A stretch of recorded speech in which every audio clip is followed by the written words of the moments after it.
one decade from three projects, and I want to share how we can integrate GIS for some kind of development projects and decision making. So let's start with something okay, slide. Yeah. Okay.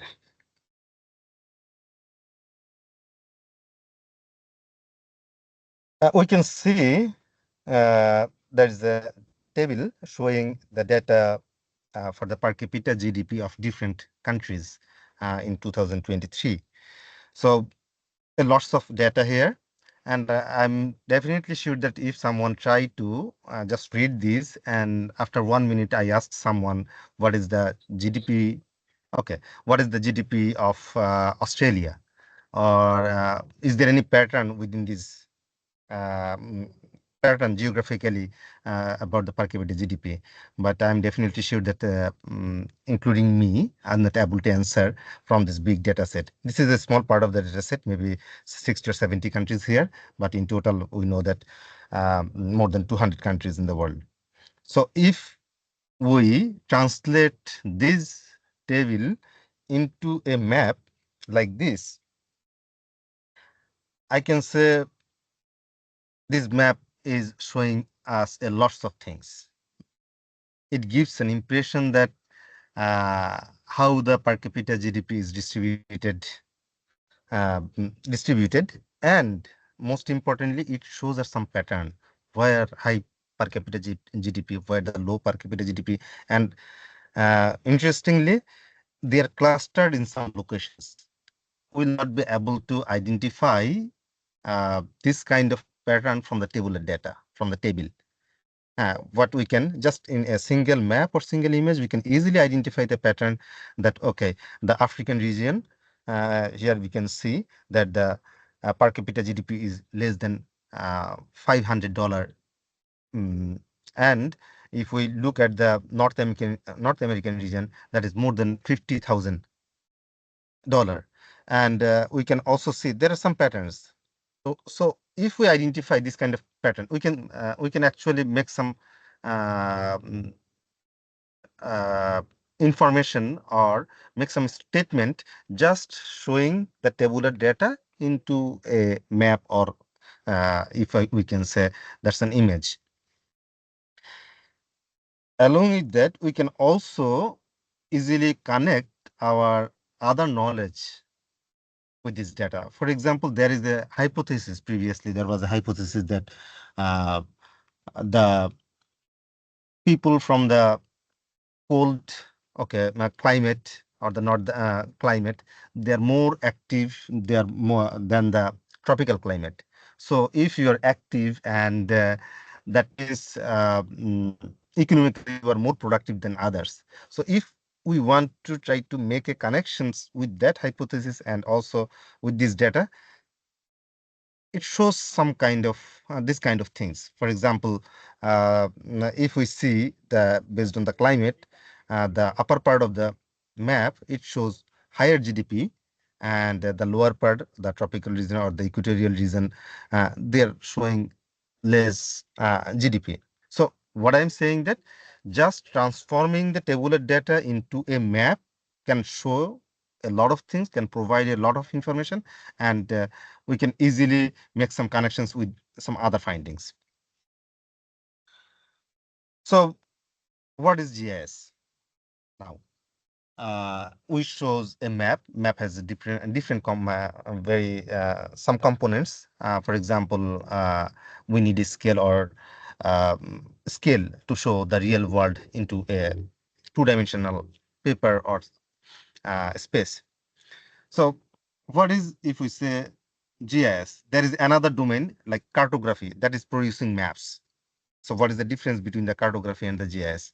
So GIS is, cartography is only map making, if we can say. GIS is more than map making. GIS, the output of geographical analysis or geographical information system, we sometimes present as a map.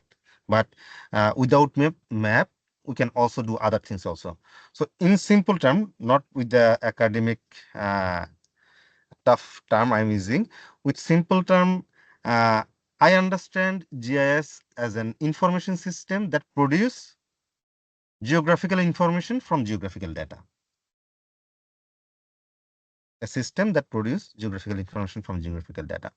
So we need to understand also the data difference between the data and the information. Data is actually the unorganized facts and no meaning on its own. So if we can say that the mm, elevation of this location is maybe 200 meter. So what is the meaning of this data? So there is no meaning just except the elevation. But if we organize the data and if we analyze them or process them and create some uh, meaningful things, that is actually information. So we transform data with some processing organizing into uh, information. So that is the data and information difference. So if we just add the geographical part, geographical dimension, for example, geographical data and the geographical information. So GIS works, the system works to produce geographical information from geographical data. So that means we need to also understand what is geographical data. What is the difference between the other data set? Normally, we understand data as a non-spatial or non-geographical values.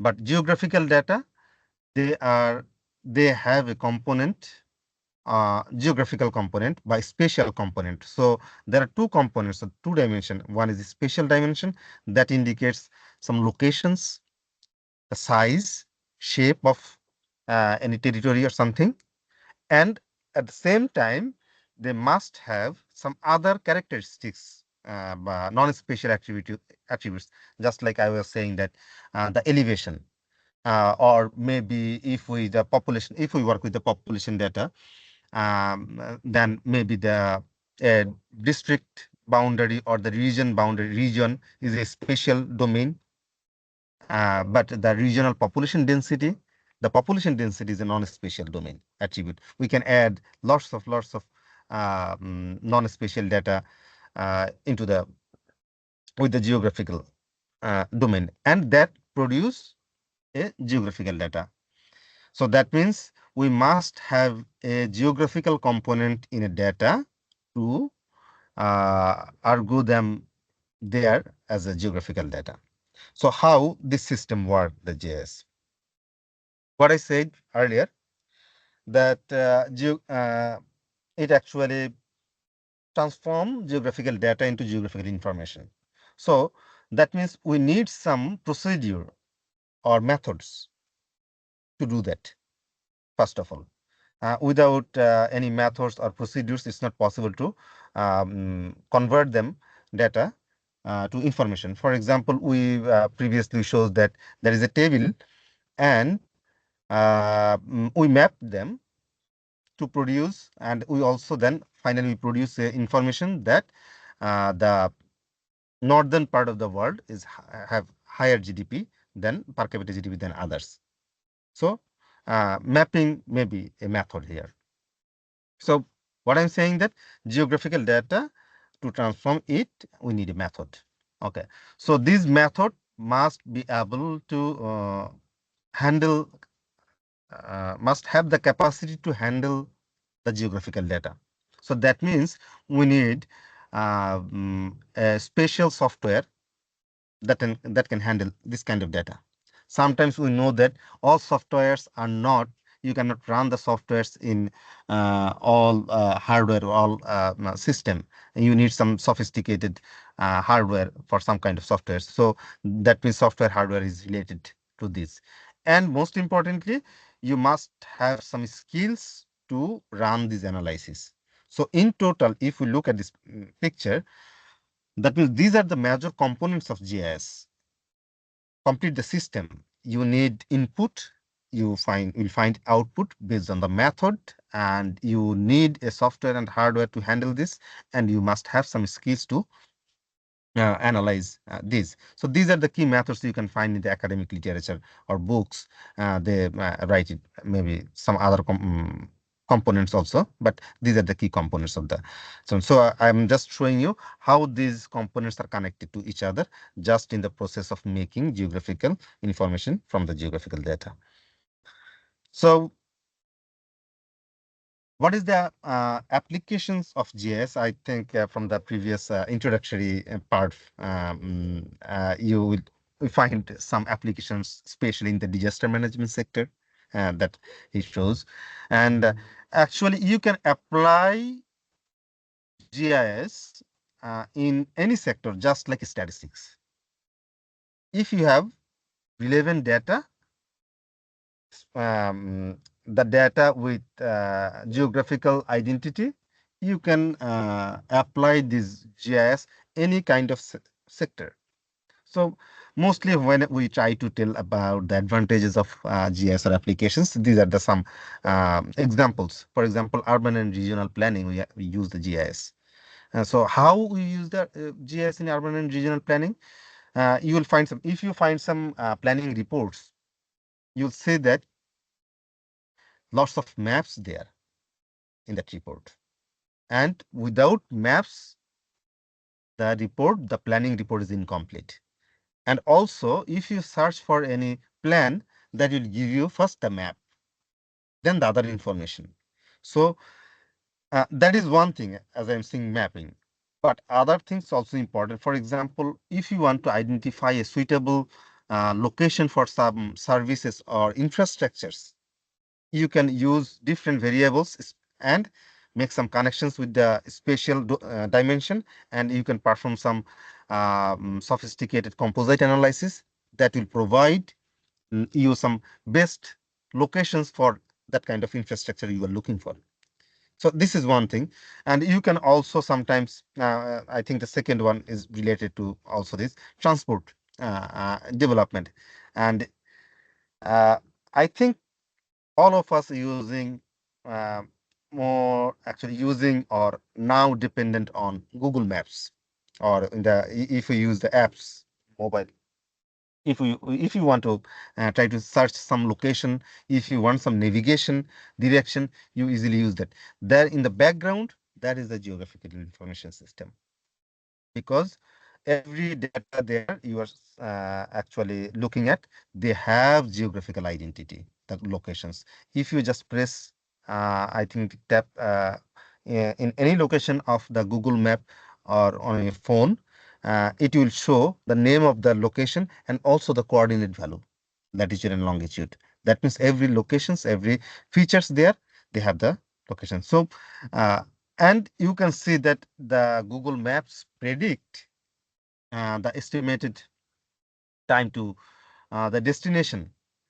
Estimated. So that's more or less accurate with the real time. So that kind of real time data is handling also with the geographical infrastructures or architecture. So along with this, as I said, you can include this many other sectors, agriculture. So how we can actually use this agriculture? For example, you can use in agriculture to monitor what kind of, to estimate the production or potential production of some kind of crops or um, other things. Because with the remote sensing satellite image, they record some values from the reflections, and they're different. You can separate different kind of crops from the image if you know how to analyze it. So sometimes it is used to estimate this kind of thing. Sometimes it is used to actually, um, as I can say, managing the land use or land. Uh, Then this is the similar thing, as I say, maybe the disaster management and risk assessment. Disaster management is vital because we need some emergency services for that. Disaster management, most of all in my country, actually in Bangladesh, for example, we predict based on rainfall or other climatic variables, we predict here not only the flooding, but also at the same time riverbank erosion. So uh, for the with this actually prediction, uh, we can alert people that there is a maybe a potential risk for their life and livelihoods. So it's actually easy to uh, analyze and easy to track with historical data how we can manage disaster and how we can reduce risk of disaster. You can manage it easily. You can see that I think during the COVID-19, you saw that in China especially, and also in Korea. In Korea, I'm not sure. Okay, so they tracked people to contain the virus. So based on the mobile, so how they tracked it. So that is also needed one kind of that technology. Other technology also required, but also the geolocation. Without the location data, it was not possible to locate them and to identify what is the possible the hotspot of the COVID. And in policing and crime mapping, I think traditionally, even not with the computer things, even before that, police was using maps and other kind doing other kind of crime analysis to reduce the crime in any area. So these are the all you can, as I said at the last, many others applications. You can apply this GIS in any kind of sector. Just you have to make a connections with the local space and other variables. And with this, you can do any kind of things. So now I will just show you three different cases I worked, as I said, in last 10 years, how actually they helped or how we did that and how it helped um, different authorities or people or the organizations. The first one is I worked with I think UPPR project that was said Urban Partnership for Poverty Reduction, funded by mostly UNDP and others. They were trying to actually make um, analyze the poverty situations of in the time in 2011, 27 cities of largest cities of Bangladesh. So I was there as a consultant, and we actually we mapped uh, poor settlements of 27 cities, and so far I remember we identified more than 50,000 settlements, and there about 2.2 million people were living in the time. So we not only classified them, we not only actually locate the settlements, also we collect other information to rank the settlements based on the poverty situation. So that was one thing I will discuss later. And the second one is uh, this is not only GIS. The first one is actually we didn't use any other things. We collect the data, mostly data. Second one is integration of, I can say, satellite images, remote sensing, and also some GIS to understand how spatial pattern of heat island in Dhaka has changing over time. And also we want to try to predict based on some traditional, we want to look at not only the vegetation cover is what we are always saying, not the water bodies, not the open spaces, just to look at other form of urban development, how they affect the heat element intensity. And the last one is that is about relationship between the transport accessibility and the economic progress at a local level in the UK. And I think I did it in 2016 or 17, 17 with one of my colleagues from the UK. So, okay, now start with the first one. Um, there is I'm just showing one city here, not the all 27, and I'm summarizing. I'm just showing how we did it and what actually.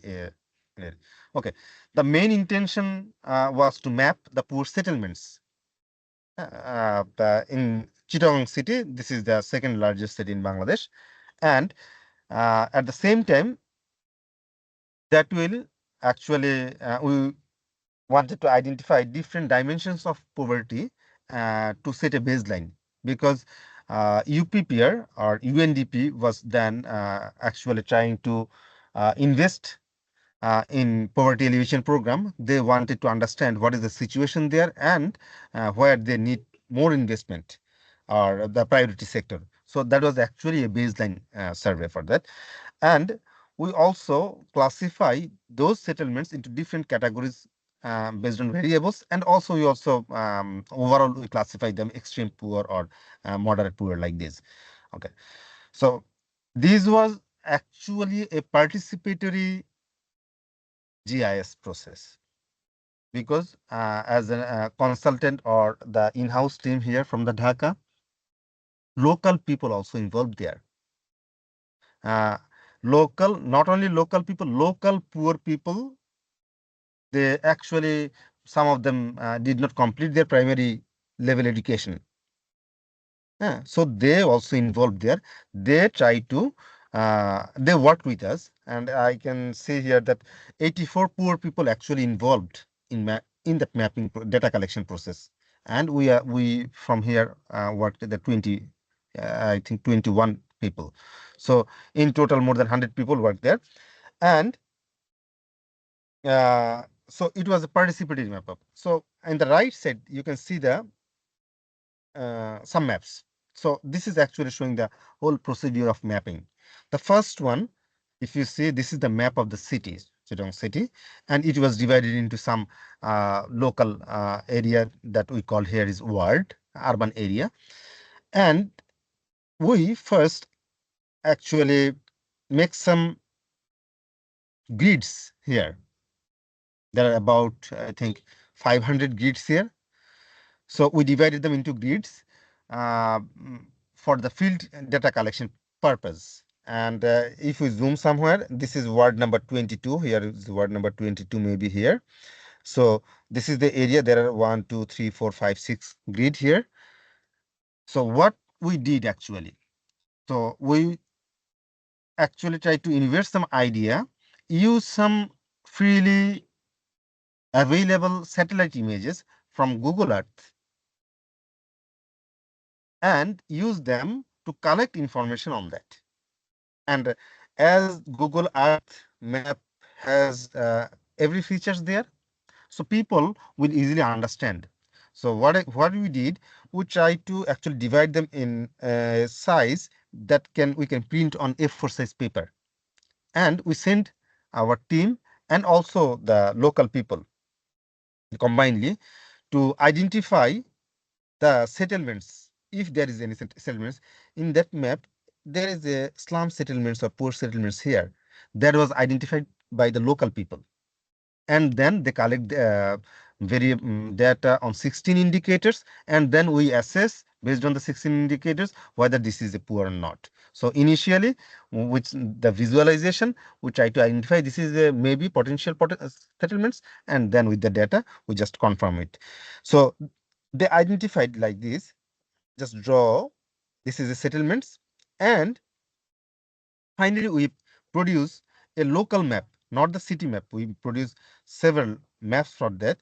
The local map, these are the settlements here. These settlements is shown in here, and we classify this is dark red, that means the extremely poor settlement. So what we, okay, so after collecting the data, we actually identified 5,700 settlements in this city, and uh, I think 300,000 household were living in those settlements, and according to so far I can even, more than 31/3 of the city population were living in those settlements. So we then classified based on the index value, 16 variable. We classified them into extreme poor, very poor, moderately poor, or marginally poor.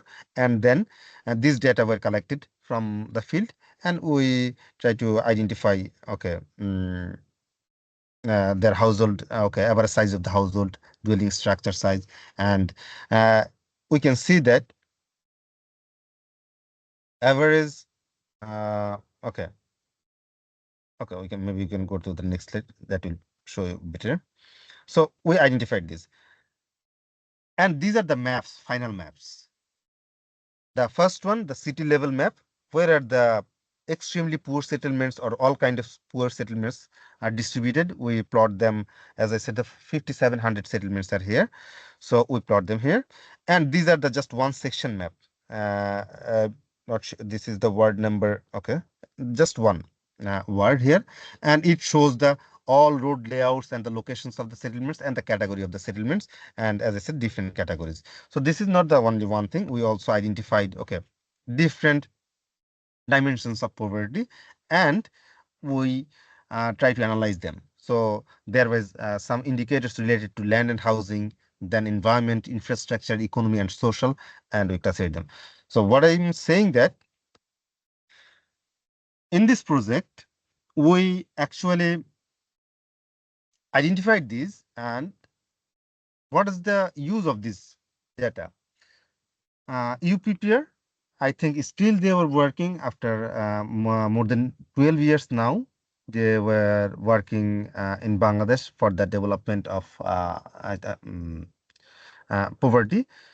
And they, based on the findings of this uh, study and based on the mapping, they set some priorities. Okay, we will work on sanitation. So what is the sanitation situation in that area? Which settlements are most have least quality sanitation, which is better? So they can just take some actions based on the data we collected.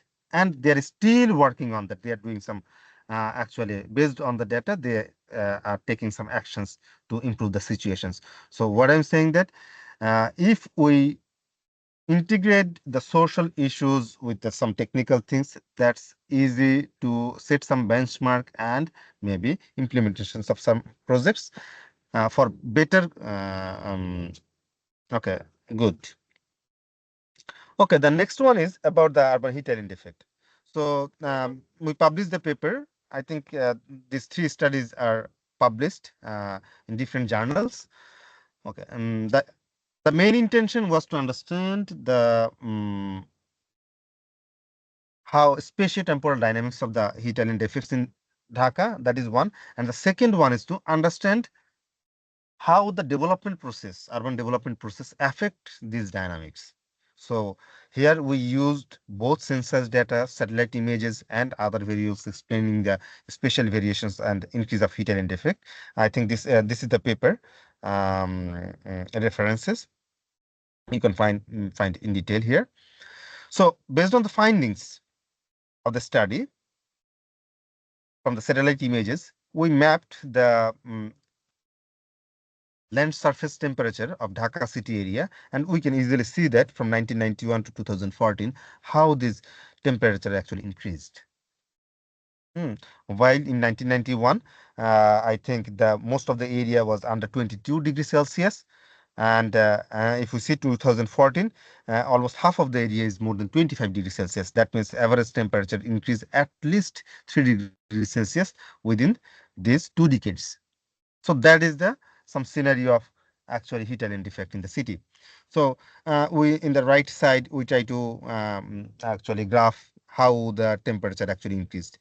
Most importantly, in this study we identified not only the overall scenario but also we try to integrate different types of land uses. For example, whether the situation similar, okay, in the parks and the built up areas, or whether the temperature increase rate is higher in the slum areas than the mixed use areas.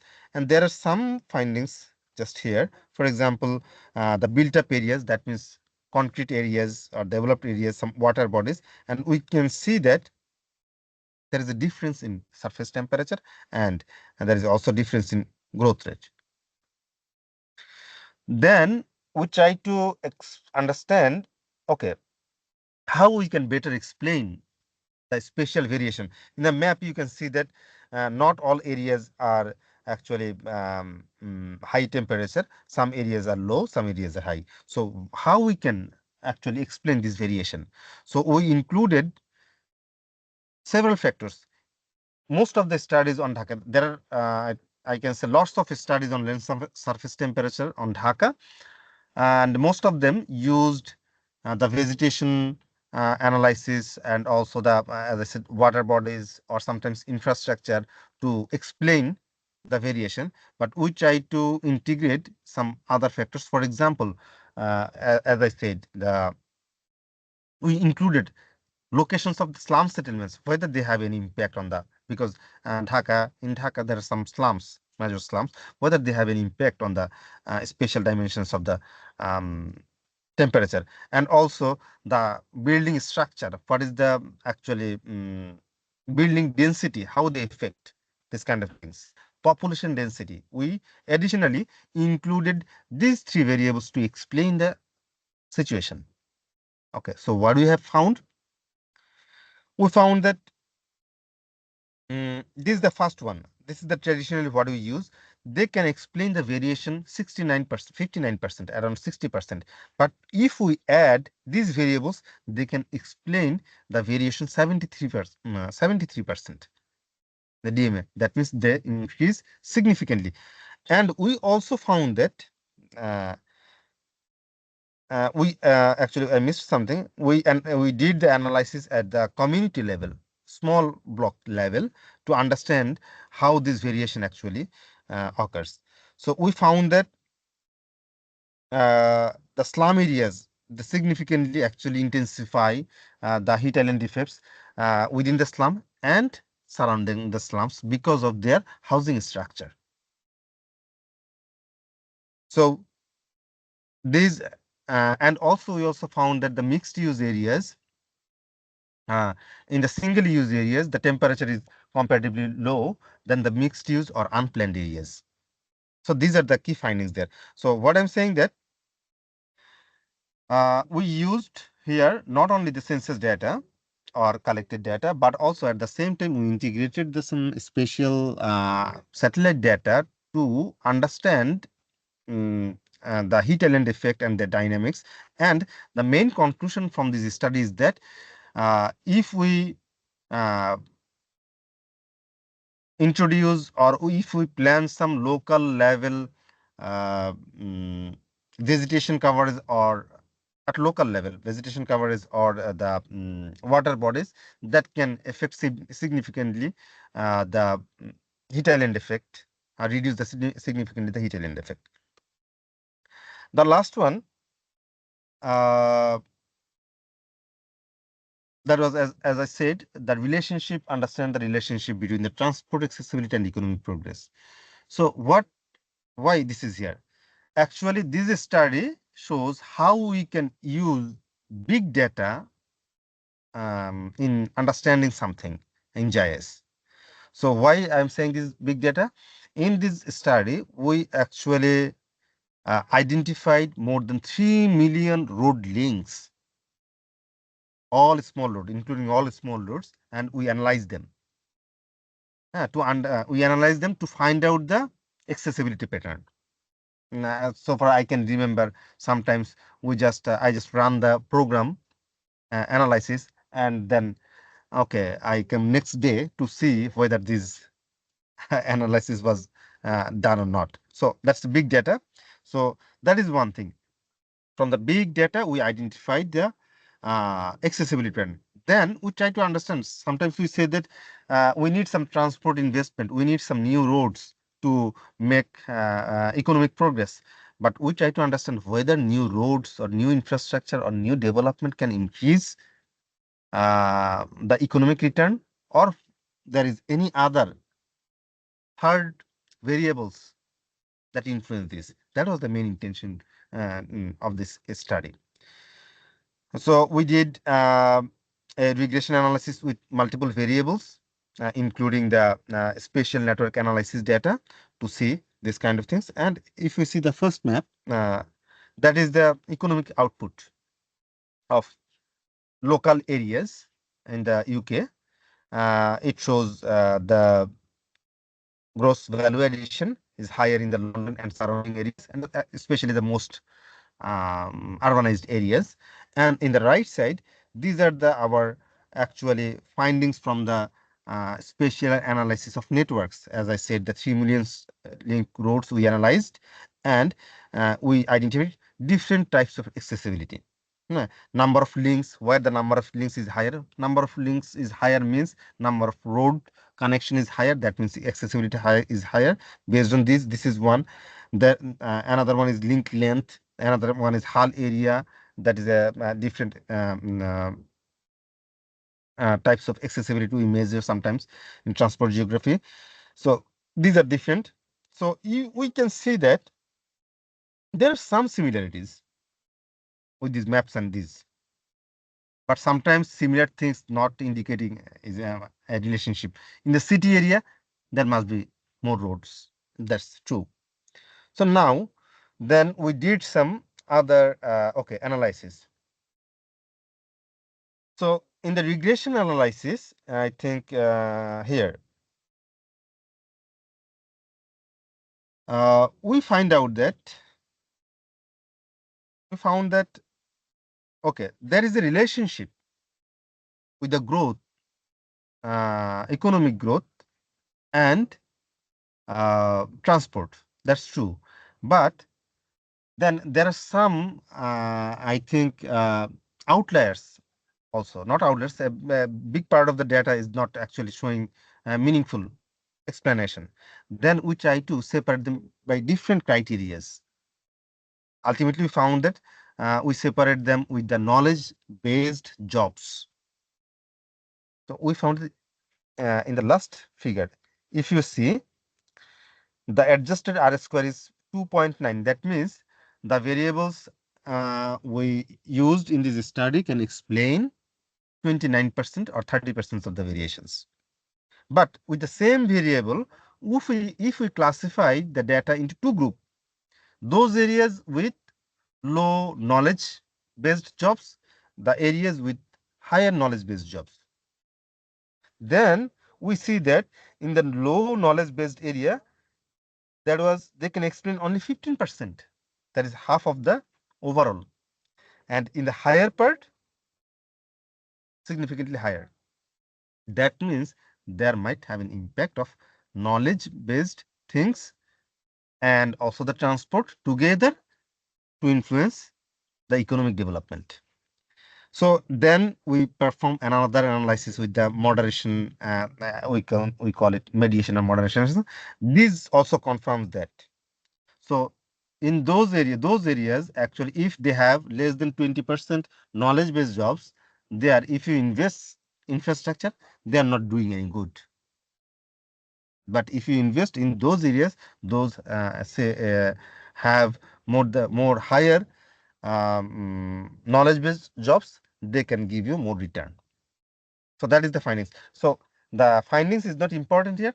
The important thing is that in this study, we try to integrate two different domains. One is the economic development things, and another one is the with transport, very sophisticated analysis we needed, and we integrate big data here to analyze, because sometimes it's not easy to find out transport or other things, historical data. It's not easy like other census data. So you can integrate easily to do that. And it shows one thing, you can spatially can find out or explain why further investment or transport investment is not actually always viable for development. So that means in kind of development world, you can use the GIS different way. So from these three project, so I can this lecture is about GIS for development. I can say that you can easily link how we can use GIS or related technologies like remote sensing, geospatial analysis to understand the spatial unevenness, and how we can plan them. So if we say the what are the lessons learned from these three projects and other things, and based on the GIS, GIS can help in informed decision making. With the last one, as we said, the further investment not always bringing prosperity. If you invest in transport in those areas where there is a potential knowledge based jobs, they can give you a big return. That means it easily help to informed decision making. And the second one is allocating resources. GIS can help in efficient monitoring. So how we can monitor? Sometimes we cannot monitor. For example, the forest. It's not easy to track, easy to monitor. So you can easily monitor from the remote sensing how this forest or coverage has changed. And as you see that I integrated the transport and uh, economy together. So GIS can help to integrate different disciplines to provide a comprehensive understanding of any problem.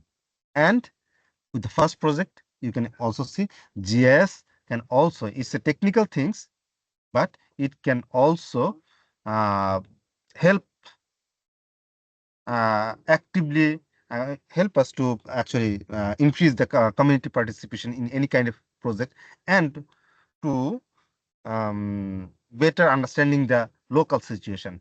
And I can remember that the local people who are involved in this actually projects, they know, they now know how to read a map. Some officials, authority people actually don't know how to read maps also. But these low educated people, they know now just with involving in the process. So they help also in community in enhancing community participation and planning and development. I think this is from all from my side. If you have any questions or anything, I am happy to answer. Dear participant, I just request you to, if you have any question, please drop your question in the QA box or chat box so that that could give you answer. So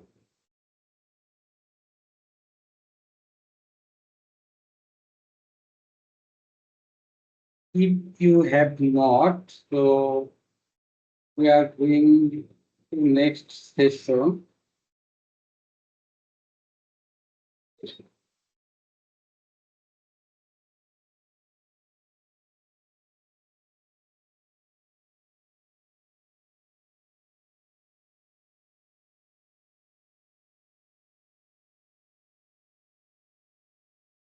Thank you, sir, for your valuable presentation. I hope that you all understand the basic uses of GIS and how we could apply GIS in different sector like different approaches. So, such to the study output, how we could provide use GIS for the betterment of the people, for the improvement of the society and the and community. So thank you, sir. Thank you for your valuable time and discussions. So thank you.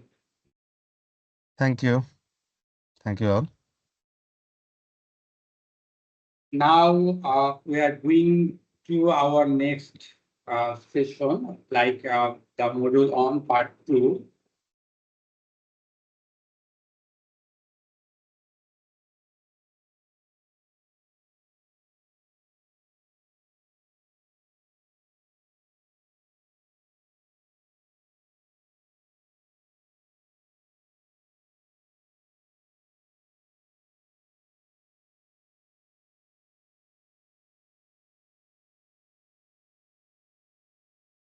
Allow me one moment, please.